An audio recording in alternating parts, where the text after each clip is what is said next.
समय से घर आ जाओ। रजनी का पति राजेश एक फैक्ट्री में नौकरी करता था। घर में उनके अलावा उसकी सास और छोटी ननद थे। रजनी, मेरा रोटी का डिब्बा दे दो, मुझे आज फैक्ट्री जल्दी पहुंचना है।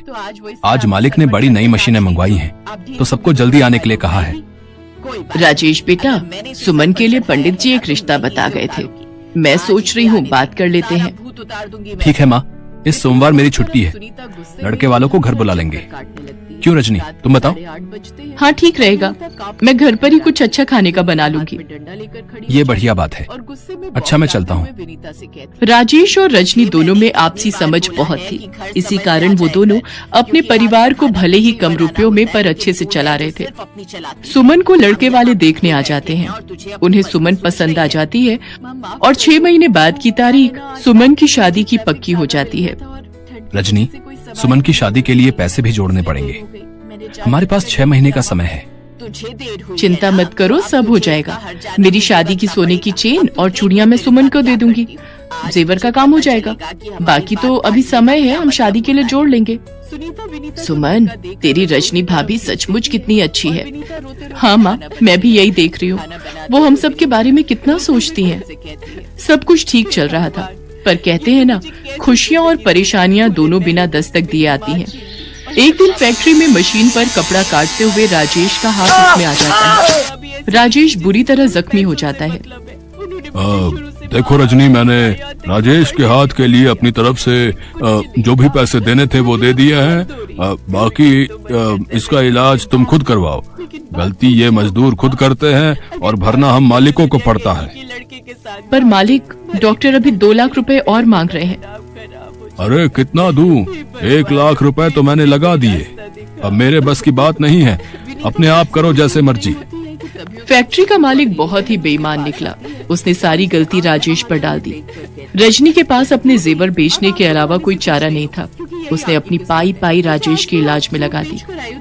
1 महीने बाद राजेश को हॉस्पिटल से छुट्टी मिली और वो घर आया, पर अभी भी राजेश का हाथ ठीक नहीं था और घर में कोई कमाने वाला भी नहीं था। इसलिए पैसों की परेशानी शुरू हो गई। उधर सुमन की शादी के दिन भी नजदीक आ रहे थे। सब कैसे होगा कुछ समझ नहीं आ रहा। सुमन की शादी को 4 महीने बाकी रह गए हैं। माँ जी, आप चिंता मत करो। जब तक मैं इस घर में हूँ, इस घर पर कोई आंच नहीं आएगी। मैं काम करूँगी माँ जी। पर रजनी, तुम क्या काम करोगी? कोई न कोई काम मैं ढूंढ लूंगी। कोशिश करने से सब काम हो जाते हैं। रजनी रोजाना ही काम की तलाश में घर से निकलती थी। एक दिन चलते चलते उसे प्यास लगी। उसने एक टमाटर सूप की दुकान देखी। रजनी ने वहाँ से पानी पिया। कुछ देर वो टमाटर सूप बनाने वाले को सूप बनाते हुए देखती रही। दुकानदार गर्म गर्म टमाटर सूप कटोरे में डालता, उसमें ब्रेड के टुकड़े डालता और क्रीम मिलाकर ग्राहकों को बेच रहा था। रजनी को ये काम बहुत ही आसान लगा। ग्राहकों की भीड़ भी सूप की दुकान पर लगी हुई थी। अगर मैं भी टमाटर सूप का ठेला अपने मोहल्ले के पास लगा लूं तो ये सूप बनाना तो बहुत ही आसान है। राजेश अभी कुछ समय और काम पर नहीं जा पाएंगे। मुझे कुछ तो करना ही होगा। आगे सुमन की शादी भी करनी है। सब बातें सोचती हुई रजनी घर आती है और राजेश से इस बारे में बात करती है। राजेश मान जाता है। रजनी के पास उसका मंगलसूत्र रखा था। पहले तो उसे देखकर रजनी की आंखों में आंसू आ जाते हैं, पर वो मजबूर थी। उसके पास पैसे नहीं थे, इसलिए वो एक सुनार को अपना मंगलसूत्र बेचकर 5000 रुपए ले आती है। उन रुपयों से रजनी सूप बनाने के सारे बर्तन और सब्जियां खरीद लेती है। राजेश एक व्यक्ति को जानता था जो ठेले किराए पर देता था।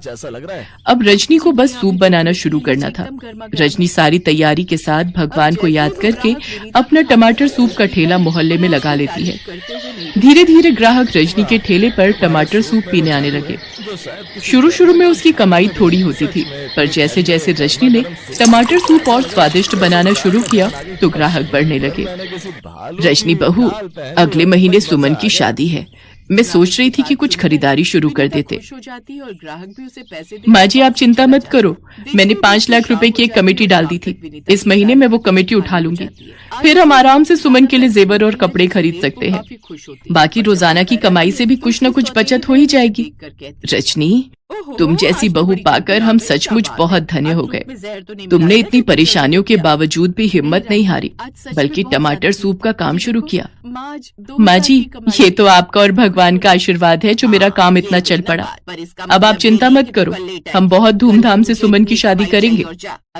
रजनी ने टमाटर सूप घरों में ऑनलाइन डिलीवर करना शुरू कर दिया। धीरे धीरे रजनी की मेहनत से उसका टमाटर सूप का ठेला चल पड़ा।